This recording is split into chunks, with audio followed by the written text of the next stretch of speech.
ஏன் தப்பு பண்ணேன், சஸ்பென்ஷன் வரைக்கும் போனேன், உனக்கு என்கொயரி போட்டாங்க. அதுக்குள்ளே இந்த பிள்ளை வந்துட்டு சரி போகுது அப்படின்னு வாபஸ் வாங்கிச்சு. திரும்ப கல்யாணம் முடிஞ்சு போச்சு.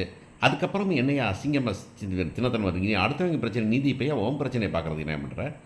இல்லை சார், வீட்டில் குடும்ப பிரச்சனை குடும்பத்தில் தீர்த்துக்க முடியா, தீர்த்துக்கவே முடியலன்னா இங்கே வந்திருக்கு, அதெல்லாம் வந்திருக்கு. ஒன் டைம் வந்து கம்ப்ளைண்ட் பண்ணியிருக்காங்க, நீ அதை வாங்காமல் பண்ணியிருக்கிற. எனக்கு என்ன தெரியாது நினைக்கிறியா? நீ ஏற்கனவே பண்ணதுல தான் உனக்கு நீ என்ன பண்ணுற ஏது பண்ணுற யார் வரா போகிறான்னு அது பார்க்க உங்கள் ஆள் வச்சுருக்கேன் தெரியுமா நான் எஸ்பினா சும்மா மேலே உட்காந்துரு சும்மா உட்காந்து ஆஃபீஸில் உட்காந்துரு நினச்சிட்டு இருக்கியா? நீ என்ன பண்ணுறலாம் தெரியுமியா? உன் மாமனோட சேர்த்து என்ன பண்ணிட்டேன்னு தெரியும். சரி போனால் போகுது, நல்ல உழைப்பாளி நீயே, நீங்கள் நேர்மையானவன் அப்படிங்கிறதுனால பண்ணால் நீ அப்போக்கே போது இந்த மாதிரி ஃப்ராடத்தனம் பண்ணிகிட்டு இருக்கிய நீயே. இப்போ என்ன அந்த பிள்ளைக்கு என்ன பிரச்சனை அப்படின்னு கேட்க வேண்டிய நிலைமைக்கு வந்து சேர்ந்துடும் எஸ்பியே வந்துக்கிட்டு நம்ம சுரேஷ்ட அப்படிங்கிற நிலைமை தான். ஸோ இந்த பொண்ணு உட்காந்துருக்கு, இந்த பொண்ணு உட்காந்தோன்னா எல்லோரும் வந்துட்டு பார்க்குறாங்க. இந்த இந்த பொண்ணு மலர் வருது, மலர் வந்து பேசுது, பேசிட்டு மலர்கிட்ட வந்துட்டு மதி பேசுகிறாங்க. சாரிங்க, நான் சொன்னது தப்பு தாங்க, ஏதோ கோவத்தில் பேசிட்டேன் அப்படின்னாங்க. சரி விடு மலர், அது ஒன்றும் பிரச்சனை இல்லை, சரி வா உள்ளார போகலாம். என்ன வார்த்தை, சும்மா பெரியவங்க தானே, உங்கள் அப்பா மாதிரி நினச்சிட்டு மன்னிச்சு, எங்கள் அப்பா மாதிரி நான் மன்னிப்பு கேட்கணும், நாங்கள் மன்னிப்பு கேட்கணும் அப்படின்னு சொல்கிறாங்க. இப்போ என்ன தான் பண்ணலாம் நினைக்கிறீங்க அப்படின்னு. அப்படிங்கும்போது இவர் என்ன பண்ணுறாரு, மாமனாருக்கு ஃபோன் மருமகனுக்கு ஃபோன் பண்ணிடுறாரு. மருமகனுக்கு ஃபோன் பண்ணால் மருமகன் என்ன பண்ணுறாருனாக்க நேராக வந்துட்டு அவங்க அப்பா ஃபோன் பண்ணார். இங்கே பாருங்கள், உங்கள் மகன் வந்துட்டு வெளியே வம்பிழுத்துட்டு இருக்கிறாமா, போய் என்னான்னு பாருங்கள் அப்படின்னா. நடுராத்திரி இவர் போகிறதா வேண்டாமான்னு அவங்க அம்மா சொல்கிறாங்க. ஏங்க அதான் வர வேணாங்கிறாள், அவள் பார்த்துப்பா நீங்கள் விடுங்க அப்படின்னா. எப்படிம்மா நடுராத்திரியில் வெளியே உட்காந்துருக்காங்கிறாங்க, வீட்டை பூட்டிட்டாங்கங்கிறாங்க, அப்புறம் போய் பார்க்காம இருக்க முடியுமா அப்படின்னு சொல்லிட்டு நேராக வரார். உண்மை என்னான்னு பார்த்துட்டு வருவோம் அப்படின்னு வந்தால் இங்கே வந்துட்டு சத்தம் போட்டுட்ருக்காங்க எல்லோரும். என்ன இப்போ இங்கே வந்து வெளியே அவங்க வந்துட்டு என்ன மதி என்ன நடந்துச்சு அப்படின்னு பேசுங்காட்டியும் அவங்க காது திறந்துட்டு இருந்தது. அப்பா அம்மா வந்துட்டீங்களா நடுராத்திரியில், நல்லா பிள்ளையை பெற்று வளர்த்திங்க போங்க அப்படின்னு ஒன்று. இவர் கோவம் வந்துடுது. என்னம்மா பிள்ளையை வளர்க்காம விட்டோம், எல்லாத்தான் வளர்த்தோம், என்ன வீட்டுக்குள்ளே வச்சு பேச மாட்டிங்களா? ஒரு பிள்ளையை நான் தெருவில் இருந்து நினைக்கிறீங்களா? நீங்கள் வெளியே விட்டு கழுத்து கதவை சாத்திடுவீங்களா நீங்கள் அப்படின்னு ஒன்று. என்னது அப்படின்னாங்க. ஒன்று மதி, நீ ஒன்றும் இங்கே இருக்க வேண்டாம், நீ கிளம்புன. மலர் வந்து எப்பா வேணாம்மா அது ஒன்றும் அப்படி இருக்க வேண்டாம், நான் எங்கள் வீட்டில் வந்து என்ன சாப்பிடணும் சாப்பிட்டுட்டு இருக்கட்டும், நான் பொறுமையாக இருந்து பார்த்துட்டேன். சரி என் மக தப்பானா கூப்பிட்டீங்க, சொல்லிட்டோம், சொன்னாக்க அப்புறம் இல்லை மன்னிப்பு கேட்கணும். எனக்கு என்னத்தை மன்னிப்பு கேட்கணும்? நீங்கள் பெரியவங்க தானே, சின்ன பிள்ளைகள் பண்ணுற மன்னிப்பு வச்சுக்க வேண்டியதானே அப்படின்ட்டு. நீ வாமா போகலாம் அப்படின்னு. போங்க தூக்கிட்டு போங்க, அப்படியே வச்சுக்கோங்க, நீங்கள் உங்கள் வீட்டிலே வச்சுக்கோங்க நீங்கள் அப்படின்றாங்க.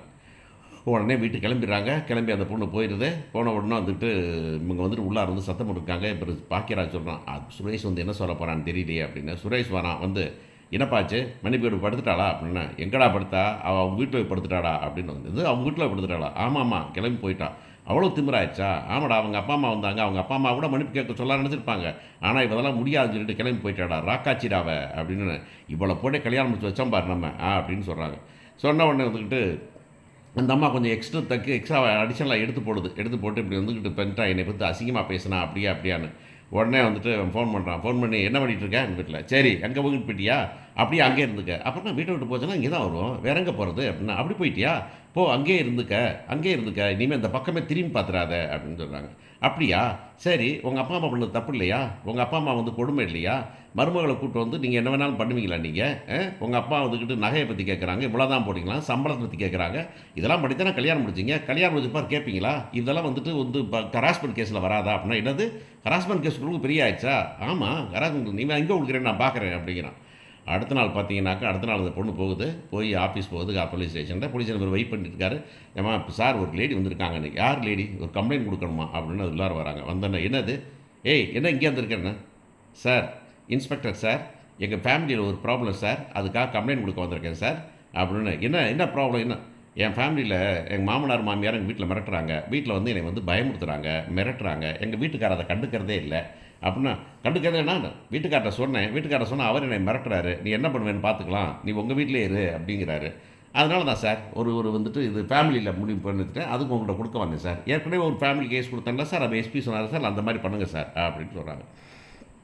சொல்லிக்கிட்டு இருக்கும்போதே இங்கே வந்துட்டு எஸ்பிக்கு தகவல் போயிடுது. இல்லை எஸ்பி வந்துடுறாரு, அந்த விசிட் வேறு என்னம்மா என்ன இங்கே வந்துருக்கீங்க, நான் கம்ப்ளைண்ட் கொடுக்க வந்திருக்கேன் சார். யார் மேலே? என் புருஷன் மேலே. ஏம்மா இவர் தான்மா அவன் புருஷன். அவர் தான் சார், அவர் மேலே தான் கம்ப்ளைண்ட் கொடுக்க வந்தேன், எழுதியிருக்கேன் சார் நான் அப்படின்னு. நீங்கள் உள்ளார வாமா அப்படின்னு கூப்பிட்டு போகிறாரு. கூப்பிட்டு போய் என்னம்மா நடந்தது அப்படின்னா அவர் சொல்கிறார், இப்படி பண்ணுறாங்க எங்கள் மாமியார் வந்துக்கிட்டு நீ வாக்கிங் போகக்கூடாதுடா, ஜாக்கிங் போக சொல்கிறாங்க, கூடாதுங்கிறாங்க. இவங்கெல்லாம் வந்து ஒருமே வேலை செய்ய மாட்டாங்களாம். டம்ளர் எடுத்து வைக்கலைங்கிறதுக்காக எங்களை வந்து சவுண்டை கொடுத்துக்கிட்டு இருக்காங்க. அதை இவர்கிட்ட சொன்னால் இவர் வந்து அதை விட அவங்க அப்பா அம்மா சொல்கிறது தான் நியாயம் அப்படின்னு பேசுகிறாரு. சரி, நியாயத்தை கேட்டால் கூட பரவாயில்ல சார், இவர் எப்படி சார் போலீஸ் இன்ஸ்பெக்டராக இருப்பார் அவர்? அதனால தான் சார் கம்ப்ளைண்ட் கொடுக்க வந்தேன். இவர் என் புருஷனாக இருந்தாலும் இன்ஸ்பெக்டர் அவர் தானே, அவர் கம்ப்ளைண்ட் வாங்கிக்க வேண்டியதானே சார் அப்படின்னு இவர் கேட்குறாரு. என்னையா நடக்குது? மரியாதை வீட்டுக்கு கூப்பிட்டு போக மாட்டியா நீங்கள் மிரட்டிக்கிட்டு இருப்பீங்களா நீங்கள்? ஏன் உனக்கு தான் பிடிக்கலன்னா அப்போ கல்யாணம் முடிக்காம இருக்கணும். கல்யாணம் முடிச்சுட்டு கூட்டு கொண்டு அந்த உன் மேலே கம்ப்ளைண்ட் கொடுத்ததுக்காக இப்போ வந்து அந்த பிள்ளையை கூட்டு கொண்டு ஹராஸ் பண்ணிக்கிட்டீங்களா ஃபேமிலியெல்லாம் சேர்ந்து அப்படின்னா? சார் அப்படி இல்லை சார், வீட்டில் பெரியவங்கன்னா பெரிய நீ தான் புரிய வைக்கணும். நீ என்னத்துக்கு இருக்கிற பெரியவங்க மருமகளை பார்த்தோன்னா நீ என்னது கல்யாணம் முடிச்ச புருஷனாக இருக்கிற நீ மருமம் பொண்டாட்டிகிட்ட என்ன வந்து எதிர்பார்க்குற அதே மாதிரி உங்கள் அப்பா அம்மாட்ட சொல்லணும், பொண்டாட்டி நல்லா நடத்துன்னு சொல்லணும் இல்லை அப்படின்னு கேட்குறாரு.